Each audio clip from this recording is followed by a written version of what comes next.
politik hukum di era demokrasi terpimpin di bawah Soekarno ya, sejak Dekret 5 Juli sampai dengan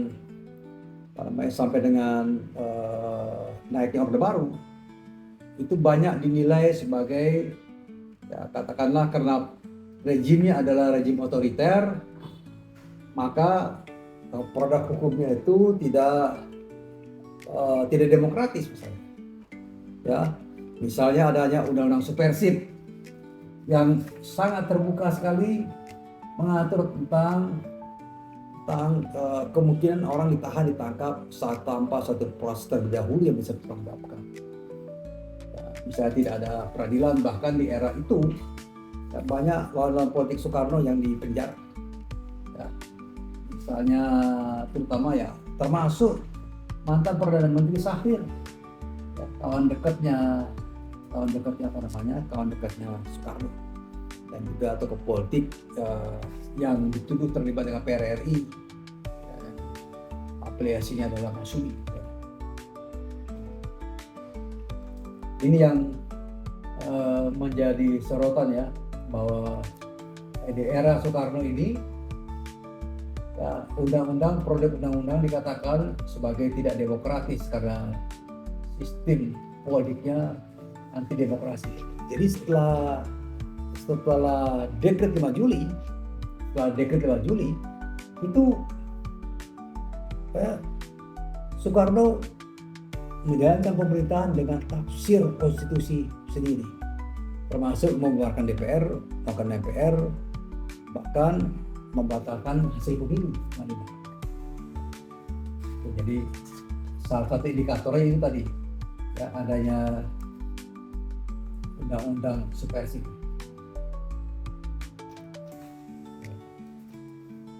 Termasuk undang-undang Pemda ini bisa dibaca di sini. Tetapi yang istimewa walaupun sistem politik otoriter, anti demokrasi, tapi ada undang-undang hukum agraria yang sangat maju sekali. Undang-undang agraria sangat progresif sekali karena dia membela kepentingan rakyat banyak dan mengadopsi pikiran-pikiran hukum adat. Ya. Dan walaupun akhirnya undang-undang ini adalah satu rancangan undang-undang yang beberapa pasal sulit diterapkan. Ya misalnya katakanlah pembatasan pemilikan tanah berdasarkan daerah tingkat tua, nggak bisa dilaksanakan. Itu yang, tapi undang-undang ini sangat dipuji sebagai undang-undang yang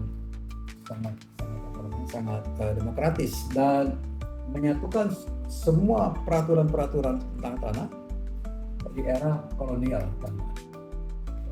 Ya.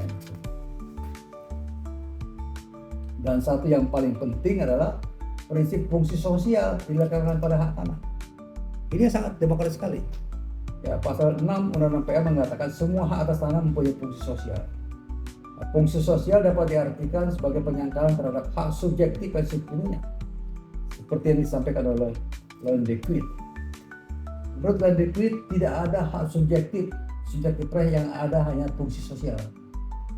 Ya, jadi fungsi sosial diangkat dari ketentuan pasal 33 ayat 3 Undang-Undang 45. Ya, itu yang penting ya.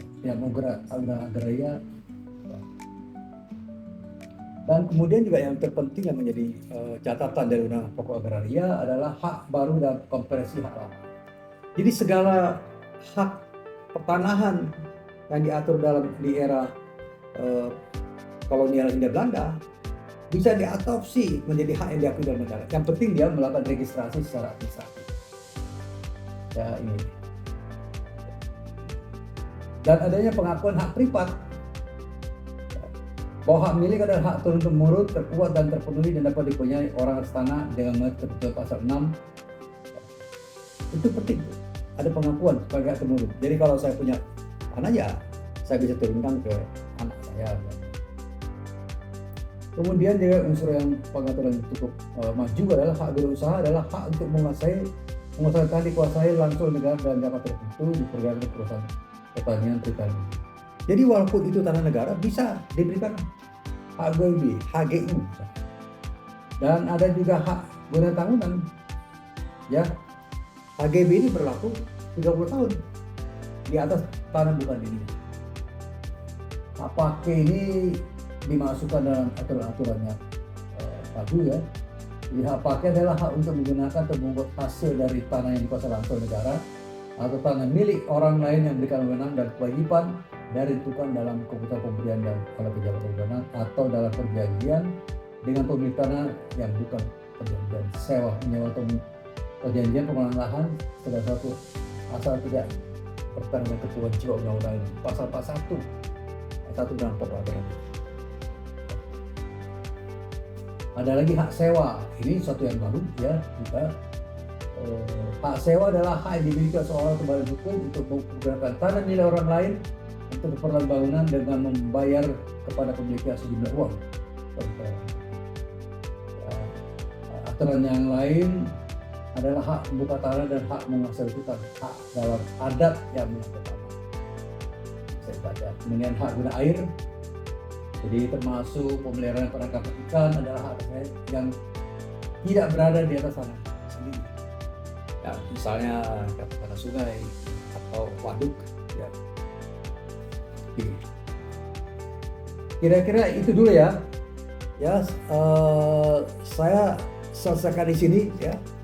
Saya berharap buat mereka yang tidak belum siap papernya, minggu depan kita bahas ya. Pak Aldi. Halo. Ya, bro. Saya sudah di sini dulu ya. Saya harus antar anak saya dulu ke dokter ya, Pak Aldi ya. Ya mohon maaf buat yang lainnya ya. Nanti kita sambung minggu depan ya. Jadi saya ya berharap suatu saat saya pengen datang ke kelas nih untuk ngajar ya. Nanti kita lihat waktunya ya. Oke, terima kasih. Mohon maaf ini saya lebih cepat karena saya harus antar anak saya ke dokter ya.